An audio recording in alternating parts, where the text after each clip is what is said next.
Welcome, dear teachers, to our January month Sanchalana. I hope you're all doing well. And yes, the module that we'll be taking up for our English Sanchalana will be based on experiential activities, and it'll be part 5 this time. As you all know, our module is segregated and divided into 3 main sections, which are grammar, prose, and poetry. Under grammar, we will be taking up topics like when and where, how to use dictionary, WH questions, sentence formation, 2-word and 3-word sentences. Under prose, we will be taking up the learning outcome, which says thinks critically, compares characters, events, ideas, themes, and relates them to life. And for poetry, we will be taking up the LO or the learning outcome, which says responds verbally or in writing in English to questions based on day-to-day life experiences. An article, story, or poem heard or read. Now that we have established the structure of our module for this month, buckle up, teachers, to get various ideas on how to create experiential activities in our very own language classrooms.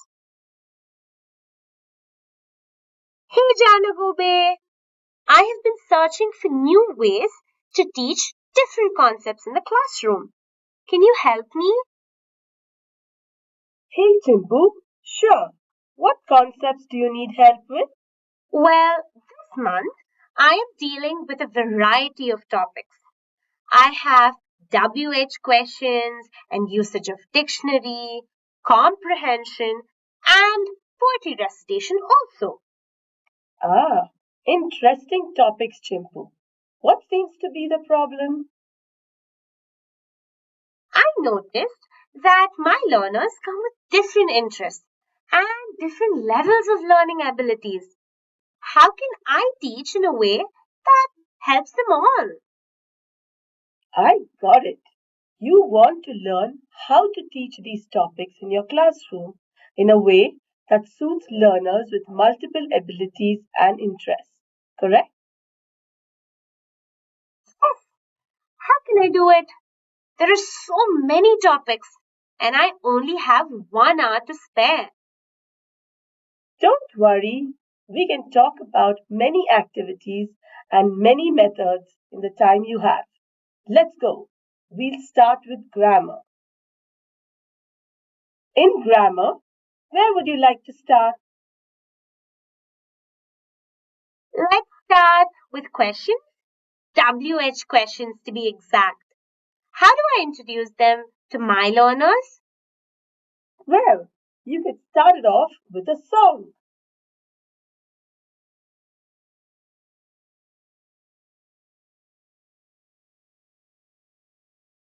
What are WH questions?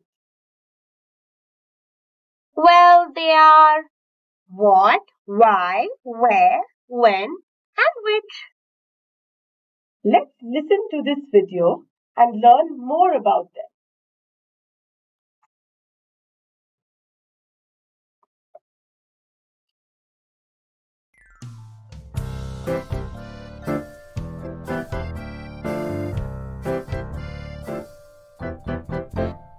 What are WH questions?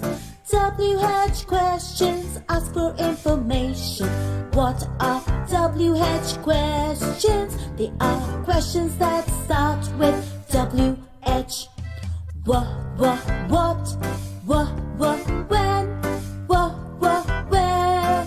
Let's learn them. What, when, where? Let's learn them. What helps us ask about a thing? When helps us ask about the time? Where helps us ask about a place? Let's keep this in mind. What are WH questions? WH questions ask for information. information. What are WH questions? They are questions that start with WH. Which, who, why. Let's learn them too. Which, who, why. Let's learn them too. Which helps us ask about a choice. Who helps us ask about a person? Why helps us ask about a cause?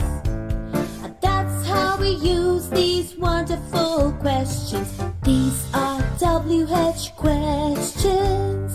WH questions ask for information. These are WH questions. They are questions that start with WH. What, when, where. We've learned them.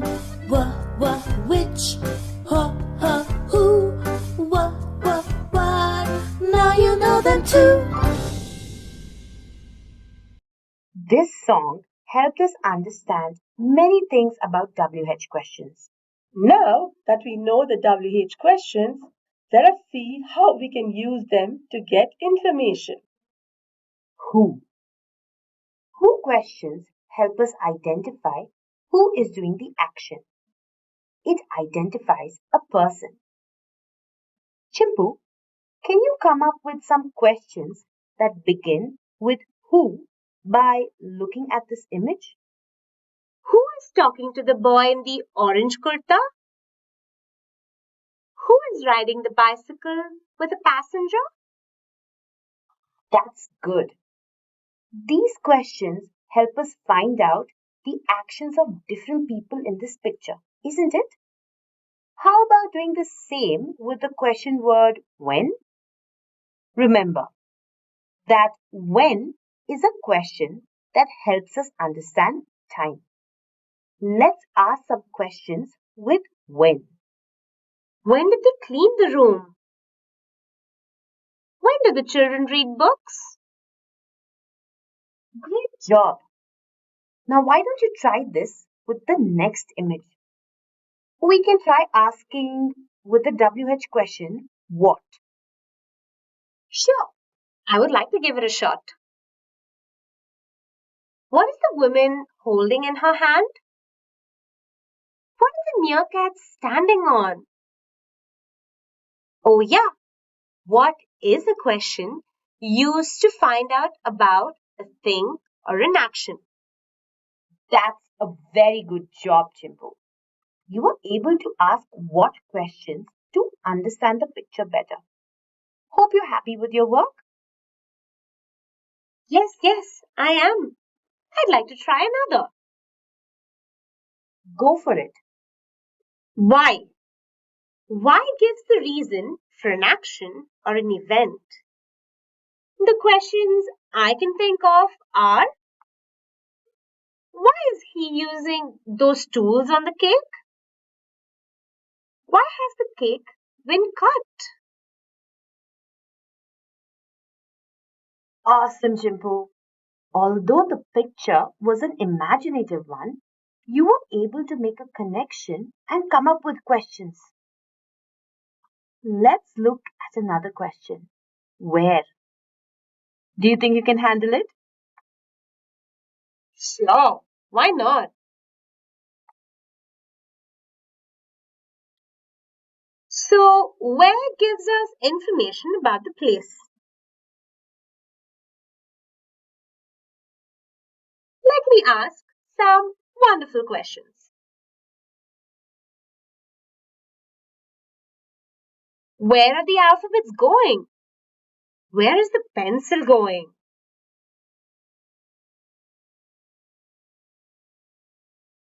Wonderful job. Now, let's look at the last WH question. Which? Which is used for a specific quality or characteristic. Go for it, Chimpo. Which butterfly do you like? Which butterfly is flying the farthest? Nagube, now that we have covered questions, how do we get the learners to form their answers? Let me think. We could use image strips. Image strips. In this activity, students are presented with a question designed to prompt thoughtful responses. To support their understanding and facilitate a more visual learning experience, accompanying images on a strip of paper are provided, aiding students in selecting the correct answer.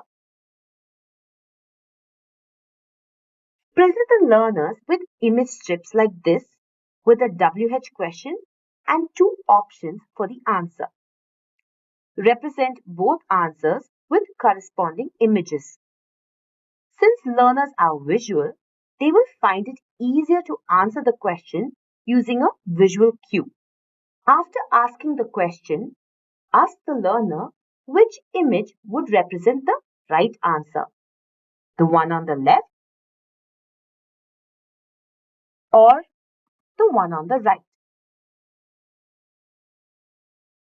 When the learner selects the correct image, point them to the correct sentence as they answer the question. Do this with a variety of WH questions like when, what, why, where, and which. As the students get better, leave them to select the right answer without the help of images. Janagube, now that we have familiarized ourselves with questions and answers, what would be the next step? Putting them in context. Let's help learners understand how WH questions are used within the context of the textbook using an activity called Show and Tell. In this activity, students engage in observational learning by examining a picture provided in the textbook. They are encouraged to delve deeper. Students employ WH questions like who, what, where, when, why, and which as a structured approach to gather comprehensive information about the image. Let's let learners ask questions and answer questions using images from the text. Let's practice a few. Here's an image from Arunima Sinha, A Brave Soul, Grade 4. You can show learners the image, Chimpu, and ask them a few questions. Then prompt them to ask you some also. Like, who is sleeping on the cot? Why did she get hurt? Which vehicle was she on when she got hurt? Here is a scene from Children of Courage Bravery Award. Grade 5. Chimpu, what kind of questions do you think you can ask learners using this picture? I think we can ask, why did he attack the animal? Which weapon did the boy use? What are the other grades that are exploring sentence formation? We can take a look at a letter from Obama to his daughter, grade 6. Oh, okay. Based on the picture from that chapter, what questions can you think of? Why is Obama waving? Who's the man in the picture? Which hand is Obama using to wave? You are doing a brilliant job of framing questions, Chimpo. Now, try this on your own. Here is a picture from The Nest with Grandparents, grade 7. Let's start framing questions. What was the family talking about? Were they talking about cricket? Great. Now you can do this activity with your learners. That is, show them a picture from the text, ask WH questions based on the picture, and have them ask some right back at you. Well, Janagube, I would like my learners to also construct their sentences. We could try sentence sticks that help the learner put together a sentence.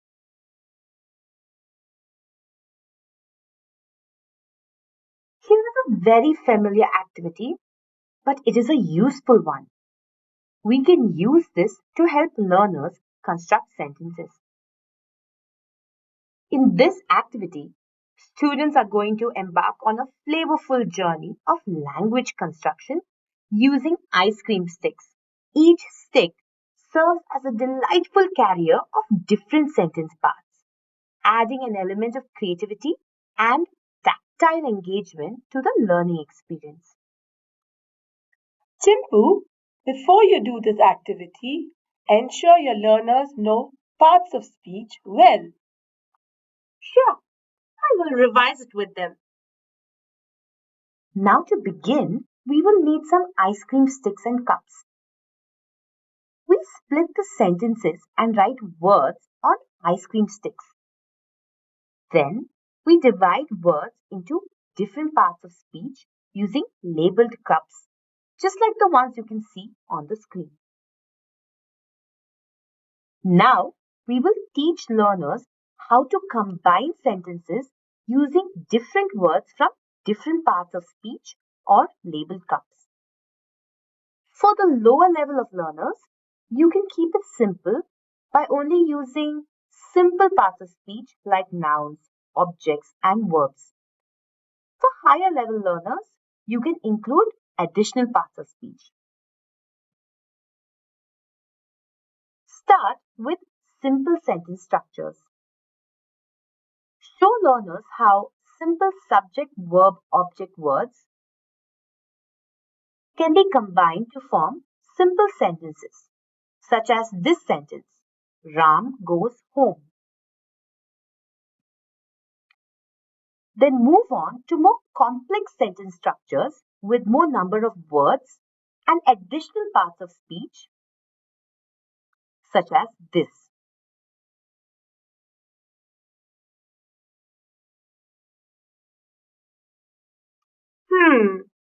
Can I use this activity to help learners write summaries? Oh, yes. To help learners understand how they can summarize a lesson or write about a lesson, pick out the main sentences of the lesson or from a passage in a lesson.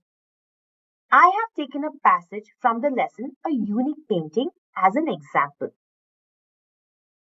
Use the same methodology of splitting the sentences into different categories or parts of speech using the label cups. And show learners how to construct sentences one at a time. Once learners are familiar with the process, teach them how to combine different sentences together to form a summary. Remember, to do this, you will also need to introduce learners to unfamiliar parts of speech and teach them components of sentences such as sentence starters. Using different components, help them form comprehensive summaries such as the one on the screen of a passage or an entire chapter and keep building on it. How about a game to learn questions and answer? I have just the right one for you, a dice game. This is an activity called Question and Response Dice. In this activity, students participate in a dynamic exploration of questioning skills using a dice for different type of WH questions, such as who, what, where, when, why, and how. The questions are on each side of the dice. The purpose of this activity is to enhance a student's ability to formulate inquiries and facilitate meaningful communication. First, create a dice. where different faces of the dice ask different types of WH questions. Roll the dice to ask learners questions about their personal life, such as when you see the face when, you can ask the learner a personal question such as when you see the face when, you can ask the learner a simple personal question such as when did you think of riding a bicycle? You can also use the dice to ask questions regarding the text. For example, when did Obama feel that everything was about him? What resource can I provide my learners with that will make them independent learners? Without a moment of hesitation, I'd say dictionary. Let's learn how to use this wonderful resource called the dictionary. Anagube, my learners need to understand how to use the dictionary. Yes, indeed. Any good language learner must understand how to use the dictionary correctly. Oh, absolutely. However, how do you think I can instruct them to use it the right way? Not to worry, Chimpu. I have a video that explains how that is done.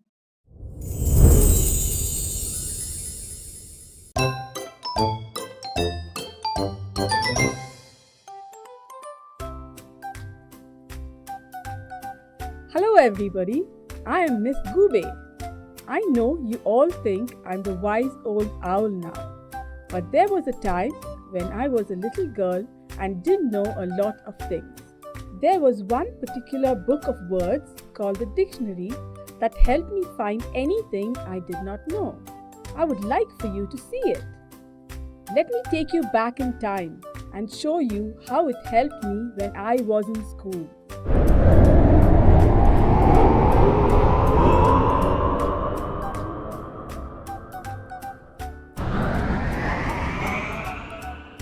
Hi everyone, I'm Putta Gube and I'm returning from school. I have some homework to do. The teacher has asked me to write a few sentences on my adventures in the jungle.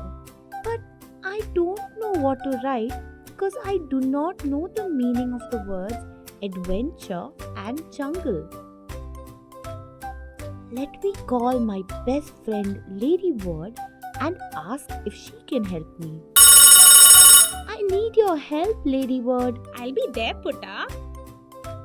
So glad you came, Ladybird. I could really use your help in my homework. Can you tell me the meaning of the words adventure and jungle, please? I would love to, my dear, but I won't always be around to help you with word meanings.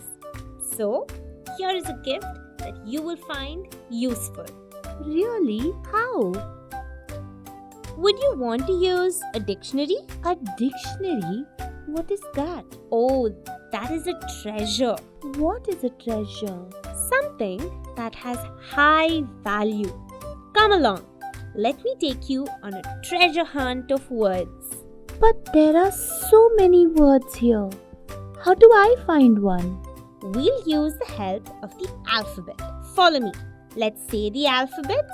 A, B, C, D, E, F, G, H, I, J, K, L, M, N, O, P, Q, R, S, T, U, V, W, X, Y, and Z. Good job, Putta. To use a dictionary, you need to know the order of the letters in the alphabet. Now that you know it, let's begin. Let's find out the meaning of the word adventure. Yes. What's my first step?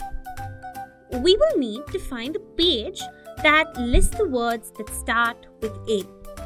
In the dictionary, words are arranged in alphabetical order, just like the letters of the alphabet. This makes it easy for us to find words quickly. Okay, let me try then. A is the first letter of the alphabet? Yes, good. So words listed with A will be at the beginning of the dictionary. Ah, that's quite simple. Let's look at the words listed under A. There are so many words that start with the letter A. How do I find the word adventure? Continue to follow the alphabetical order. Now, within the A section, the words are further arranged alphabetically. What is the second letter of the word adventure? D. D comes after the letter C and before the letter E. Excellent. So, we need to look for words beginning with the letters A, D. It should be after words beginning with the letter AC and before words beginning with AE. Let's look. Guess that is the second step. Let's see. I've just crossed words like absorb and accept. Words beginning with AD should be close by.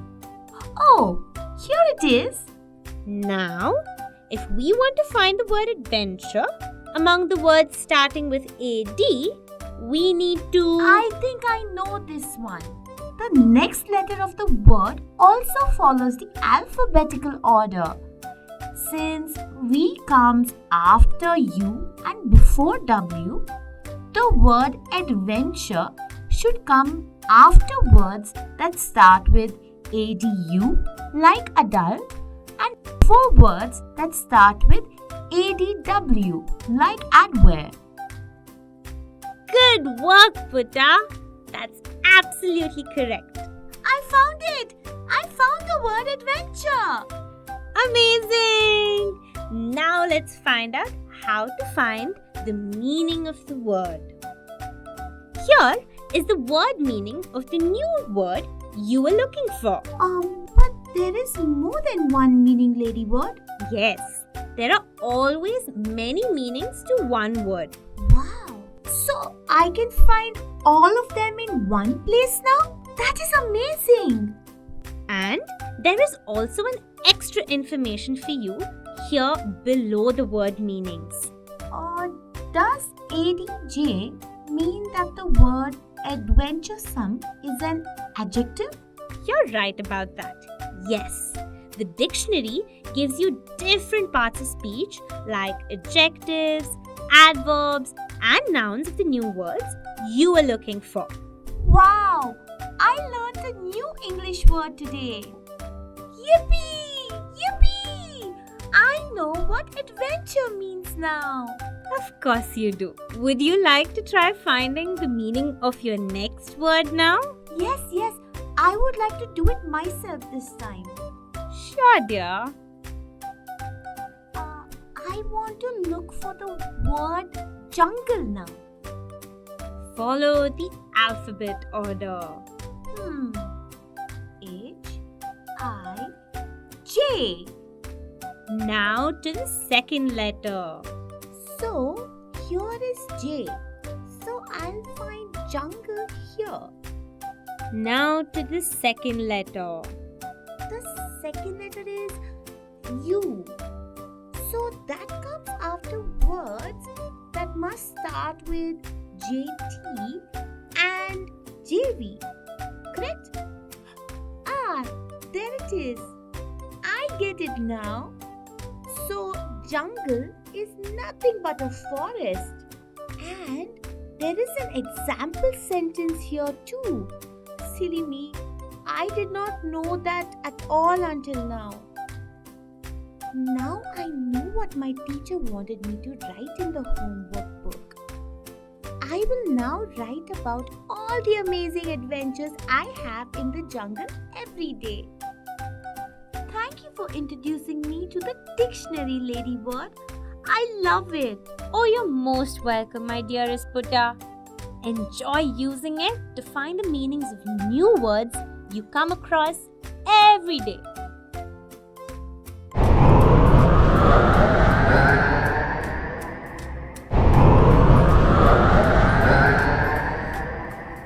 And that is the story of how I slowly started learning new words and becoming the wise old Miss Jana Gube. Yes, you can find dictionaries on your mobile phones nowadays too. Funny or rare, big or small, find them all, stand tall with the dictionary call. Let's get our learners acquainted with the dictionary and its parts.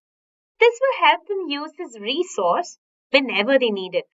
Let's go on a dictionary hunt. Let's help learners practice using a dictionary with an activity like Dictionary Hunt.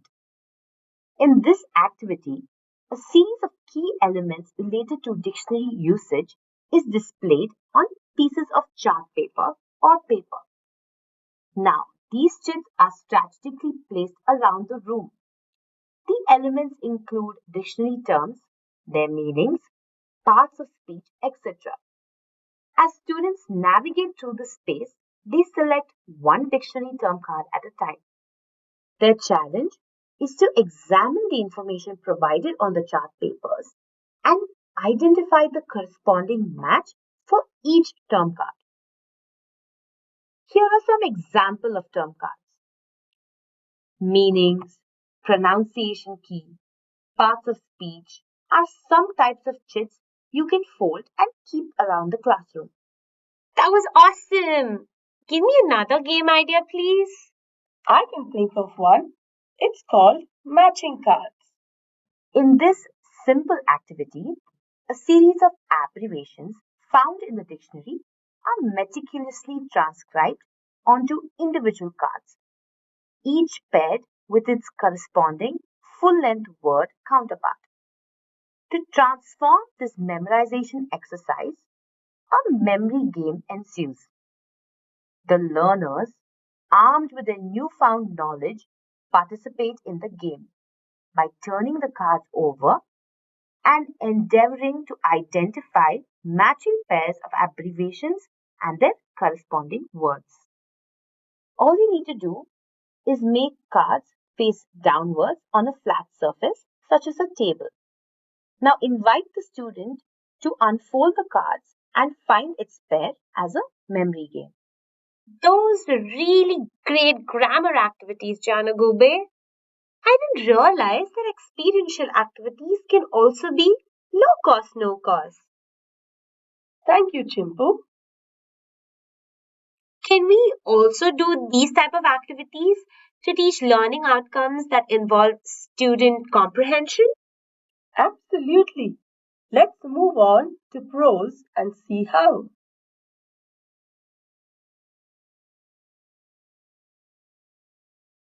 Many learning outcomes for this month involves comprehension. For example, critical thinking, comparing events, characters, and theme of the story, etc., are outcomes that are integral to grades 4, 5, 6, and 7. Well, comprehension is an important part of language, as is listening, speaking, reading, and writing. Without comprehension, learners won't be able to reproduce these skills sensibly. That's true. But how can I ensure that my learners can comprehend a story well? Well, we can aid a learner's comprehension through different techniques in the classroom. Have you heard about arts integration? What is that? Arts integration in language learning involves incorporating various forms of art, such as visual arts, music, theatre, dance, and so on, into language instruction. This enhances a learner's learning experience. This approach not only makes language learning even more engaging, but it also promotes creativity, critical thinking, and a deeper understanding of linguistic concepts in the classroom. Language learning is not just about memorizing vocabulary and grammar rules. It's about how learners apply language to comprehend different ideas, concepts, and emotions. This is a marker of success in language acquisition and an increase in language proficiency in a learner. That is why it is important we work on enhancing learners' comprehension of language while we introduce them to rules and syntaxes in the language. One of the many ways we can aid comprehension in language learning is through arts integration. What do I mean when I say this? The word arts in arts integration is an activity that involves the use of imaginations, skill, and creativity to produce work that stimulates the senses and brings out emotions. This can be visual arts like drawing and painting, performing arts like drama and music, or literary arts like storytelling, creative writing, and poetry. Even digital art like photography and video production are part of arts integration activities. Now, let's look at an activity that uses craft to help learners learn the sequence of important events by creating a story sequencing bracelet. Let's take the example of Children of Courage Bravery Awards from grade 5. Let's take the first story to create a story bracelet. What you need to do is pick out the main events of this story. Here we have 4 main events of Harish Chandra's story. Number 1. Jawaharlal Nehru was watching a performance at Delhi's Ramlila grounds in the Red Fort. Second, a fire broke out in a shamiana through a short circuit. Third, Harish Chandra, a 14-year-old scout, quickly took out his knife and cut the burning shamiana. And fourth, this act saved the lives of hundreds of trapped people. Once you pick out the main events of the story and you've sequenced it in order, decide the images that you want to use to represent each segment or each event. Here are some examples of images that we could use to represent these sequence of events. A fire, tent, a knife, an award, Nehruji, and so on. Let's make a story bracelet. First, let's take all the materials required. 1 sheet of newspaper, a pencil, a pair of scissors, glue, thread about 10 inches, and strips of colored paper. First, let's draw the images. Before you draw the images, use a bottle cap to give you a circular outline. Now, give it a small head, like this. Now, let's draw the images we have used to represent segments of our text within this particular circle, like this. Once you have done this, cut around the circle and the head.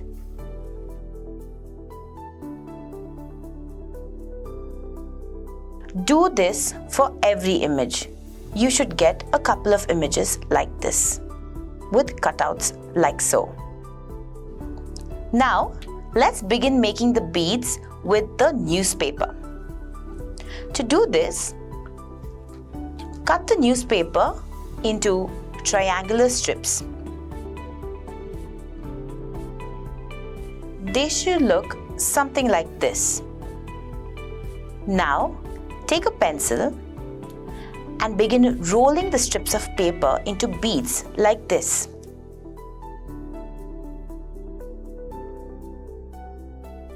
Once you come to the end of the strip, apply some glue to the last piece of the strip and fold the strip in. Now slowly try to remove the pencil from inside the bead. And now you have a bead. Like this, make many beads, about 7 to 8. Now, let's start creating the bracelet. Take the images that we have cut out and poke a hole at the head. Once you have poked holes large enough for threads to go in, arrange the images in order, that is, in the order of the sequence of the story. And now start assembling the bracelet. Take one end of the thread and insert a bead. Next, insert the first image. Use a pencil to help you get the thread through the hole. Excellent. Continue assembling the bracelet with another bead. And then the next image.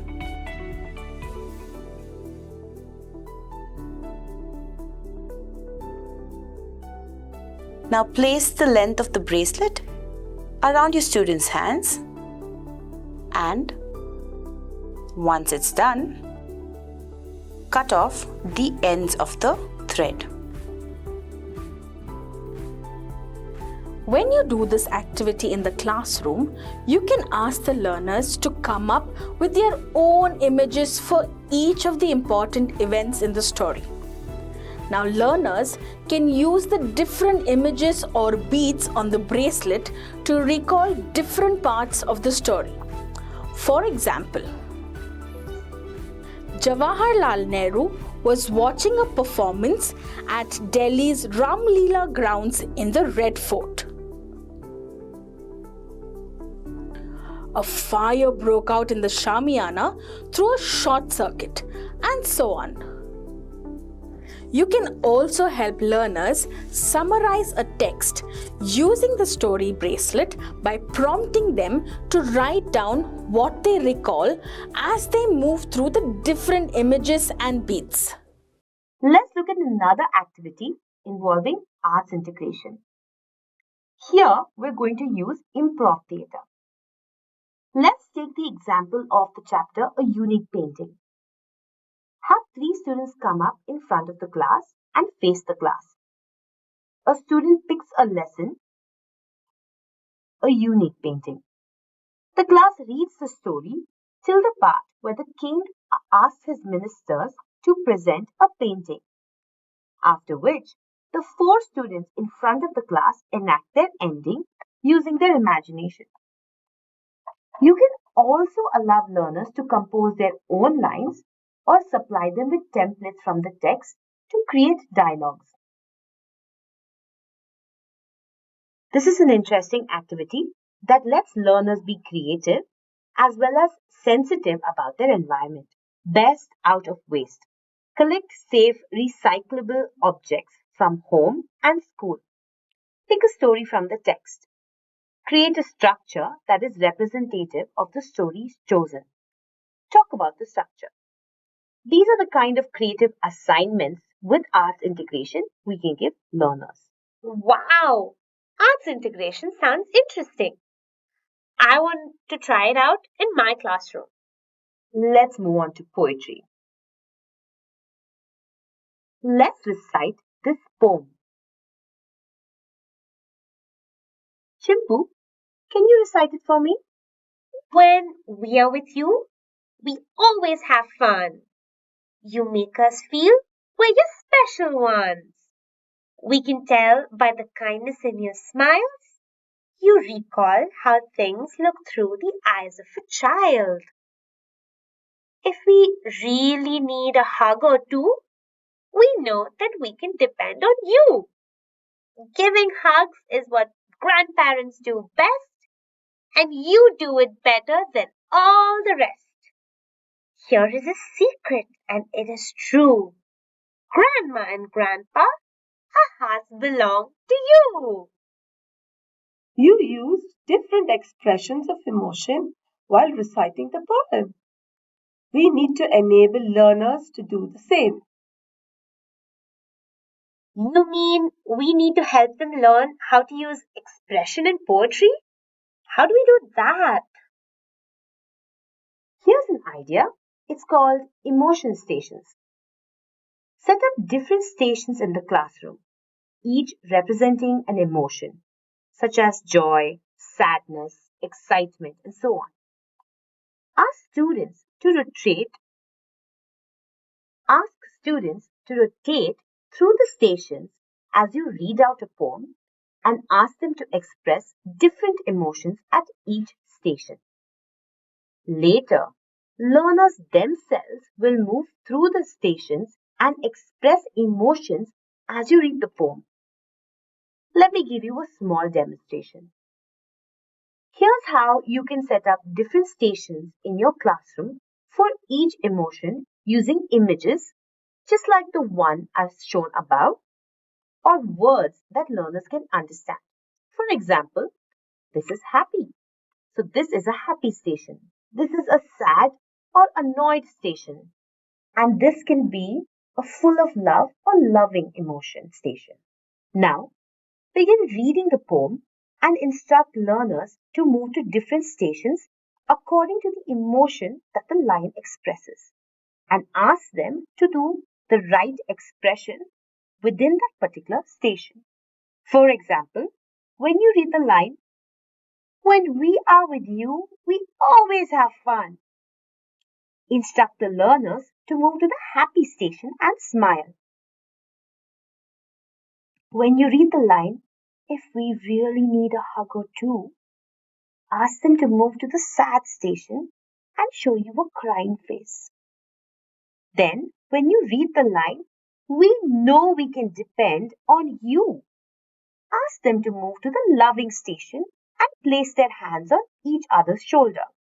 In this way, you can help learners express and feel different emotions using different stations as you read the poem.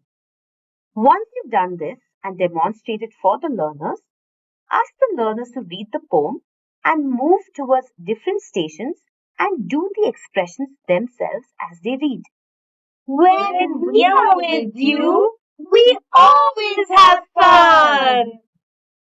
If we really need a hug or two, we know that we can depend on you. Wow, Janagube! Those were some helpful tips and activities. I'm looking forward to hearing how it worked out in your classroom. Thank you. And thank you, dear teachers, for joining in with us today. Yes, before you go, we have some information for you. How do we use Teachopia? Here's how we can navigate through our app to find the various resources that we've been talking about throughout our module. If you'd like to access our grammar videos, here's how you can go about it. Download our Teachopia app and it will lead you to our home page. There are 3 icons at the bottom of the page. Click the Content button. The Content button has 2 sections or divisions, the curricular content and other content. To access our grammar videos, you will need to press the other content section. There are various subheadings under the other content section. The first subheading reads English Skills Building Activities. Scrolling through that, you will be led through a number of icons, the last of which is an English grammar icon, which is in the color blue. Once you click on that, you will be led to the page that has various sets of our grammar videos, all of which can be used for your preparation of these topics or for classroom transactions. We leave that to you. Now, how do we access our Prose resources? Here's how. You need to go to our homepage again, click on the content button, but stay on the curricular content page. Choose the grade of your choice and the subject of your preference. In this case, it's English, of course. Under each grade, you will have all the chapters that have been scheduled for a particular year. Choosing a chapter of your choice, you will be led to the lesson plans that are available in various chunks and to the explainer videos under which prose narration is available for you. The same path can be used for poetry. Homepage, content, curricular content, the grade of your choice, and selecting English would lead you again to the various chapters. This time, clicking on poems, you will be led to audiovisual resources as an extra icon under which there is a poem intonation activity, the one that you all are familiar with. You could use that. And under explainer videos, you will have the recitation of this particular poem.